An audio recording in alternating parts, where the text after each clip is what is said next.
যে আত্মীয় টাকা বেশি, দাওয়াত তাকে দেওয়া হয় স্পেশাল দাওয়াত। আর যতই কাছের রক্তের হোক না কেন, যদি টাকাওয়ালা না হয়, দাওয়াতও তেমন ভালো করে পাই না, মেহমানদারিও তেমন ভালো করে পাই না, খাবার খেয়েছি কি খাই নাই সেইটাও জিজ্ঞেস করার কেউ থাকে না।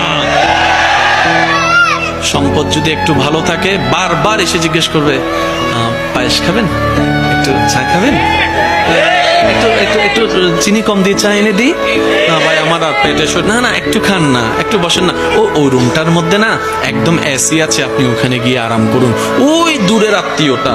আর যেটা কাছের আত্মীয়, সম্পদ তেমন নাই, পাশ দিয়ে গেলেও জিজ্ঞেস করে না, সে আশা নিয়ে বসে থাকে, হয়তো আমাকে একটু জিজ্ঞেস করবে, আচ্ছা খাই না খাই অন্তত জিজ্ঞেস তো একটু করুক, মনটা বড় হবে যে না আমার আত্মীয় আমাকে একটু জিজ্ঞেস করেছে।